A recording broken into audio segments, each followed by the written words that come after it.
Honestly मैंने इस field को 3-4 बार क्विट किया है कि मुझे नहीं करना। तो फिर वापस कैसे आ गए? किस स्टेज पे क्विट किया सही था? सही बताऊं आपको? हाँ, सही बताओ। आगे काम नहीं चला फिर वापस आ गए कि भाई यहाँ से पैसे तो मिल रहे हैं ना। ओके।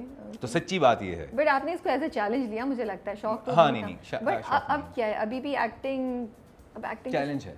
अच्छा, पैशन नहीं बना है अभी भी? पैशन नहीं है। मैं हमेशा से डिफ़िकल्ट, मैं ज़िंदगी में कभी भी ख़ुद को हीरो नहीं लगा, मेरी अपनी ज़ात खुद को कभी हीरो नहीं लगी। हालांकि मैंने शुरू में तो आपने रोल्स किए हैं, मेन रोल आपके कुछ ड्रामों में तो आए हैं। करता रहा हूँ, हाँ, मैंने बहुत सारे प्लेस में मैंने किया। ये मैंने हाँ। लास्ट सुनो चंदा था जिसमें फ़र्स्ट टाइम मैं एज अ फादर आया, और उसके बाद जब मुझे ये लगा कि मुझ पर एक कहीं कॉमेडियन की छाप तो नहीं लग जाएगी, या मुझे सिर्फ ये है मेडिसिन चाहिए, तबीयत ख़राब हो रही है, लोग मुझे सिर्फ इसी ब्रैकेट में ब्लॉक ना कर दें, तो उसके फ़ौरन बाद मुझे अपॉर्चुनिटी मिली मुश्क की।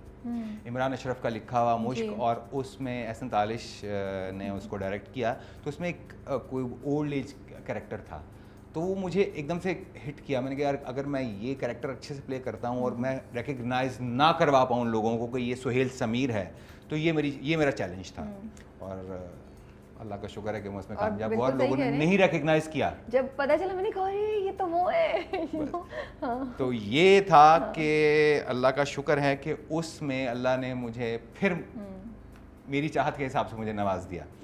जब ये हो गया मैंने कहा अच्छा यार, फिर खुदा और मोहब्बत की बात चल रही थी, तो एक ऐसा कैरेक्टर जिसमें नॉर्मल सा कैरेक्टर था, कुछ नहीं ऐसा कि एक विलन टाइप कुछ ऐसा है, और विलन भी नहीं है वो, बेसिकली अपनी एक अना का कैदी टाइप इंसान है। तो वजह से मेरी डिस्कशन हुई, मैंने कहा वजह मैं इसको ज़्यादा कलर्स में नहीं जाऊँगा। कह रहा क्यों? कह रहा ये तो बहुत कलरफुल इंसान है। मैंने कहा ये कलरफुल इंसान है, अय्याश नहीं है। मैंने कहा ये कम पढ़ा लिखा इंसान है और आगे खुद को बड़ा दिखाना चाह रहा है। तो मैंने कहा मैं बेसिक्स कलर्स में रहूँगा, 3-4 कलर्स पहनेंगे। मैंने कहा ये इसमें ना वो मैंने वो बाली भी वो पहनी कि ये दोनों का कंट्रास्ट रहे, कि अनपढ़ भी है और पढ़ा लिखा बनने की कोशिश करता है, और इस तरह से। तो वो और जब आपकी मूंछों का स्टाइल भी थोड़ा सा हाँ, चेंज वो हुआ उसमें है। वो ये था। लेकिन ये बताएं, अभी आपकी लुक बड़ी डिफरेंट है। मैं अब पुरानी पिक्चर्स भी आपकी देखती हूँ तो बिल्कुल क्लीन शेव्ड, बड़ी हीरो और वो सब। वो कभी मूड नहीं होता उस तरफ दोबारा जाने का? अब तो कॉन्स्टेंटली मैंने अभी जितने आपके ड्रामे भी देखे हैं और वैसे भी, तो यू स्टेइंग विद ये कोई कॉन्शियस आपने चेंज ऑफ लुक रखी हुई है या क्या? ये इसके पीछे भी एक बहुत बड़ा सच है कि मैं बियर्ड नहीं कट करवा पा रहा, क्योंकि मैं कॉन्टीन्यूसली जो है वो प्रोजेक्ट साइन कर रहा हूँ। एक ख़त्म नहीं होता, दूसरा शुरू होता है, तो दूसरे में भी वही लुक चल रही होती है, तो मैं इसी को बड़ा छोटा करके तो मैनेज कर रहा होता हूँ। तो ऐसा मुझे कोई शौक नहीं है कि मैं बियर्ड रख के तो उसको जो है वो कैरी करूँ। मैंने कहा ये तो बड़ी गुड लुकिंग पिक्चर्स है, not that you are not looking nice with this also. नहीं, मुझे पता नहीं, मैं ऐसा ही हूँ।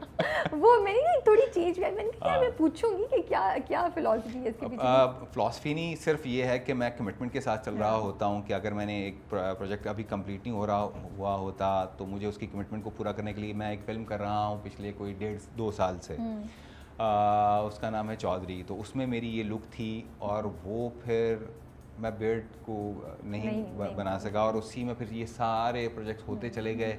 तो बस इसी में थोड़ा बहुत चेंज करके अपनी बियर्ड और लुक्स को कि किसी तरह से मैं अपने प्रोजेक्ट्स कंप्लीट करवाऊँ और मेरी वजह से कभी ऐसा ना हो कि कंटिन्यूटी जंप आए। अल्हम्दुलिल्लाह आज के दिन तक मेरा ख्याल है कि ज़िंदगी में शायद एक आध बार ऐसा हुआ हो कि मेरी वजह से शूट डिले हुई हो, कैंसिल नहीं हुई हो। तो मॉडलिंग कब छोड़ दिया आपने? कब सोचा कि बस अब मॉडलिंग नहीं मुझे करनी है? मेरा ख्याल है अभी कभी ऑफर्स आती हैं, तो अब तो बड़ा, अभी तो आजकल भी बड़ा वो ज़माना आ गया ना जब नहीं, अब आपको मॉडलिंग रैम वॉक के लिए सिर्फ 2 वजूहात की बिना पर कॉल आती है। या तो आपकी पीआर बहुत अच्छी है, या फिर आपका इंस्टाग्राम फॉलोअर्स बहुत अच्छे हैं। तो मेरे पास दोनों ही नहीं है, तो इसलिए मॉडलिंग के लिए, टीवीसीज के लिए तो आती रहती हैं कॉल्स।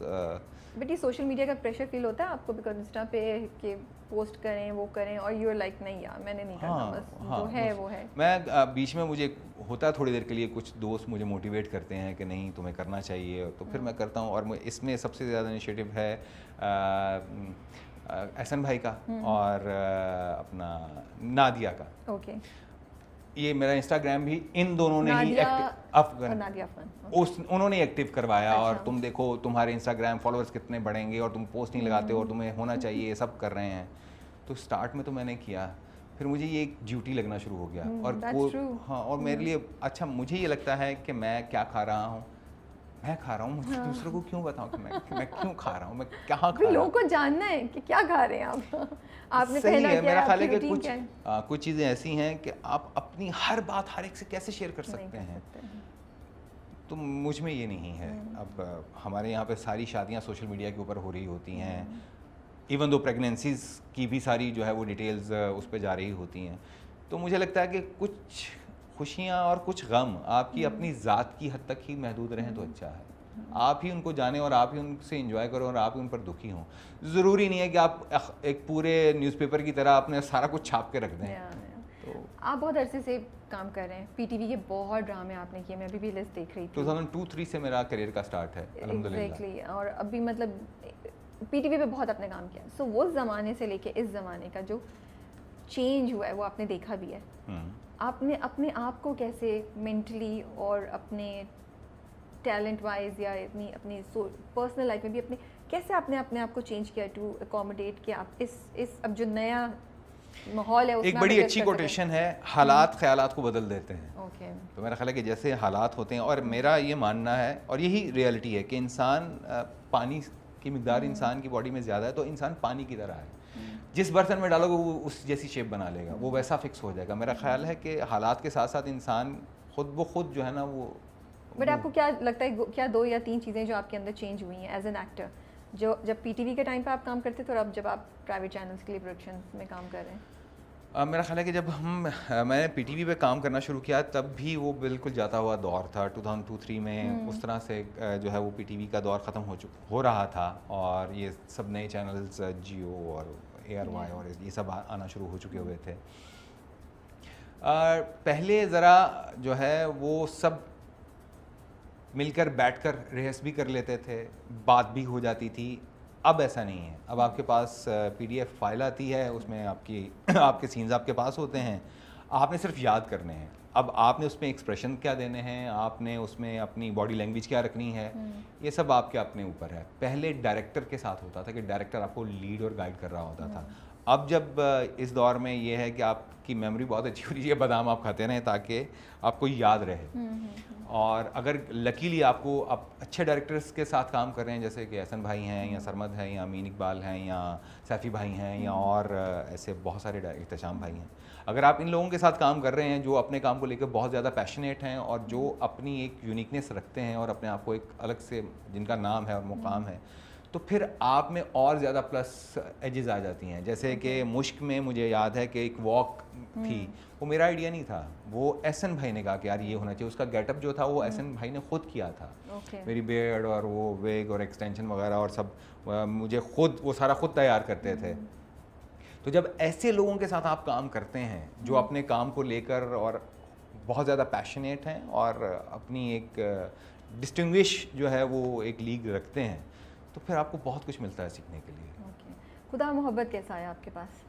खुदा और मोहब्बत वजाहत मेरा बहुत अच्छा दोस्त है। ज़िंदगी में दोस्ती हमारी लाहौर से है, लेकिन काम हमने कभी इकट्ठे नहीं किया था। अच्छा, तो ये पहला प्रोजेक्ट है जो ये मेरा पहला प्रोजेक्ट था वजाहत के साथ। और जब मैं वजाहत के साथ मिला तो वजाहत बहुत प्यारा इंसान है, अल्लाह उसको और तरक्की दे, बहुत मेहनती इंसान है वो भी। तो ये सारी चीज़ें मैंने उसके साथ डिस्कस की और उसने मेरी हर चीज़ को ऑन किया कि हाँ सुहेल तुम जो कह रहे हो ऐसे ही करते हैं, तुम ये चाह रहे हो, अच्छा हम ये करते हैं। मैंने कहा कि स्टड जो है वो यूज़ करते हैं, उसने कहा हाँ करो। मैंने कहा मैं लाइट ब्राउन बियर्ड करना चाह रहा हूँ, तो कहा हाँ करो। तो जो कॉन्फिडेंस वजाहत ने मुझे दिया और फिर जिस तरह से उसने मुझे शूट किया, उसमें अगर उसकी एफर्ट ना हो तो उस कैरेक्टर के पास कुछ नहीं था।